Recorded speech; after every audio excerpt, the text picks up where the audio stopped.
Barishal medical college হাসপাতালের বিভিন্ন দুর্নীতি অনিয়ম দূরীকরণের দাবিতে ছাত্র জনতা বরিশাল ঢাকা মহাসড়ক অবরোধ করে সকাল থেকেই বিক্ষোভ করছেন।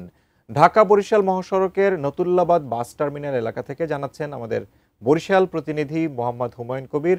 হুমায়ুন কবির, আজকে দ্বিতীয় দিনের মতো আন্দোলন চলছে এবং স্বাস্থ্য খাতে পরিবর্তন আনা সহ বিভিন্ন দাবি করছেন বরিশালবাসী।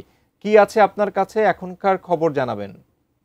আন্দোলন মূলত যে বরিশাল শেরেবাংলা মেডিকেল কলেজ হাসপাতালের রোগীদের সেবার মান উন্নয়ন এবং উন্নত চিকিৎসা ব্যবস্থা নিশ্চিত করার জন্য এখানে অবকাঠামোগত উন্নয়ন, ডাক্তার সংকট নিরসন এবং হাসপাতালের বিভিন্ন অনিয়ম দুর্নীতি দূরীকরণের দাবিতে প্রায় 14 দিন হবে, আজকে 14 দিন যাবত তারা আন্দোলন করছে। তারা আগে প্রথম সমাবেশ মানার মধ্যে বিভিন্ন কর্মসূচি পালন করছে, কিন্তু এখন তারা ব্লকেট কর্মসূচি চালাচ্ছে। এই কারণে বরিশাল ঢাকা মহাসড়কের নতুল্লাবাদে এখানে ছাত্র জনতার ব্লকেট দিয়ে কর্মসূচি এটি তারা অব্যাহত থাকবে। তারা বলছে, আমি এখন এই যে আন্দোলনরত আমি একজন শিক্ষার্থীর সাথে কথা বলবো যে আপনারা আসলে আপনারা কেন আন্দোলন করতেছেন এবং কি করবেন।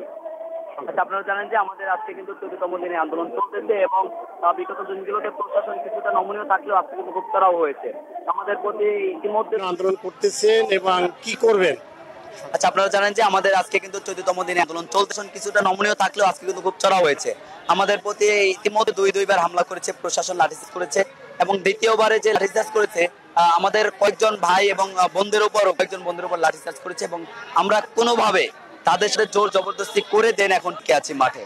আমরা যেটা দেখছি যে শেরেবাংলা মেডিকেলের শিক্ষার্থীরা রোগীরা যাচ্ছে, বিভিন্ন সাধারণ মানুষজন যাচ্ছে, বাট তারা সঠিকভাবে যে স্বাস্থ্য সেবা পাবে সেই সেবা পাচ্ছে না, চিকিৎসা পাচ্ছে না। তারা সিন্ডিকেটে ভরপুর এবং দালালে ভরপুর।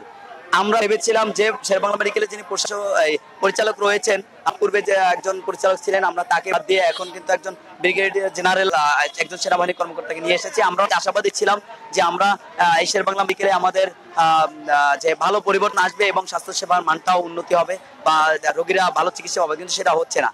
তিনি আমাদের কাছে এক পর্যায়ে পরিচালক সাহেব তিনি মানে হতাশাই প্রকাশ করেছেন। তিনি এমনটাই বলছেন যে আমার হাতে আসলে কিছুই না, এখন তোমরা যদি আন্দোলন করে কিছু আনতে পারো এইটাই শেরেবাংলা মেডিকেলের জন্য হবে। এই জন্য আমরা আন্দোলন করছি। আরেকটু যেটা বলতে চাই, আমরা এই আন্দোলনটা এমন ভাবে চালিয়ে যেতে চাই যদি স্বাস্থ্য উপদেষ্টা এবং এই স্বাস্থ্য ক্ষেত্রে যারা রয়েছে তারা যতক্ষণ না আসবে বরিশালে এবং শেরেবাংলা মেডিকেল না দেখবে ততক্ষণ আমরা আন্দোলন চালাবো। শুনলেন যে তারা আন্দোলন চালিয়ে যাবে এবং স্বাস্থ্য উপদেষ্টা এসে তাদের এই সুবিধা মেনে না নিলে আন্দোলন চালিয়ে যাবে বলে তারা ব্যক্ত করেছেন।